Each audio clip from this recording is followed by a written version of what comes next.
हद ये हो गई है कि हमारी बच्चियों के हिजाब को तक अब खींचा जा रहा है। हिजाब खींचने की हिम्मत भारतीय जनता पार्टी का एक मुख्यमंत्री करता है। सोचिए वहां के लुच्चे लफंगे गुंडों को क्या पैगाम गया कि मेरा मुख्यमंत्री एक मुस्लिम बच्ची का हिजाब अपने हाथों से खींच सकता है, तो मैं भी सड़क चलती हुई किसी बच्ची का दुपट्टा खींच सकता हूं, उसका हिजाब खींच सकता हूं। और सिर्फ यहां पे बात नहीं रुकी। उत्तर प्रदेश का एक मंत्री इस घटना के ऊपर बयान देता है, इतना बवाल क्यों मचा रहे हो? हिजाब खींचा है तो इतना बवाल क्यों हो रहा है? अगर हाथ इधर उधर चले जाता था तो तुम क्या करते थे? तसव्वुर करिए, तुम्हारी अपनी बहन के बारे में कोई अगर इस तरह का बयान दे रहा है कि अगर हिजाब खींचा है तो खींचने दो, हाथ इधर उधर चले जाता तो क्या करते? मैं यकीन के साथ कहता हूं, किसी माइका लाल के अंदर इतनी हिम्मत नहीं थी उसको ऐसा जवाब देने की जो जवाब इम्तियाज जलील ने दिया था उसे।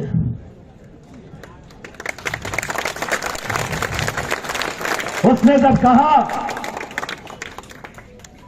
हिजाब खींचे हैं तो इतना बड़ा बवाल क्यों, अगर हाथ इधर उधर चले जाता तो क्या होता, तो मैंने कहा कि तेरा हाथ तोड़कर हम दूसरे हाथ में दे देते।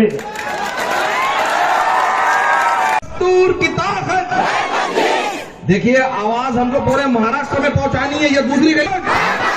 दस्तूर की ताकत, मजबूर की ताकत, मजदूर की ताकत, मजदूर की ताकत, हम सबकी मोमिन की क़यादत, हम सबकी हिफाजत, हम सबकी हिफाजत।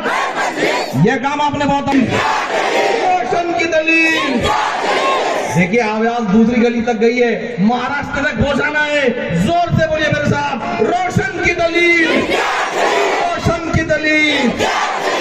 संगे अमीन, अरे संगे अमीन, अरे सबसे जमीन, अरे सबसे जमीन नहीं देता दलील, ना कोई तफसील। तो आपसे गुजारिश है, आप नीचे आ जाए। सर्दी का मौसम है, लेकिन इम्तियाज जलील साहब जहां चले जाते वहां गरम गरम गरम माहौल पहुंचे। दोस्तों, एक जोरदार नारा आप लोग मेरे साथ लगाए। उनका नाम अगर आ जाए तो वो पीएम रहने दो, क्या वो टकला अमित शाह रहने दो, जब इम्तियाज साहब यूपी में चले जाते हैं तो वो टकला बाहर नहीं भाग जाता है। तो ऐसा शख्स, क्या मेरा शहर जल रहा है, मेरे शहर को किसी की नजर लग चुकी है, तो उन्होंने कुछ आए देखा ना दाएं देखा, डायरेक्ट वहां से आकर उस आग को बुझाने का अगर काम चल रहा था, किराटपुरे के अंदर किस तरीके से दंगा भड़क रहा था, उस दंगे की जगह पर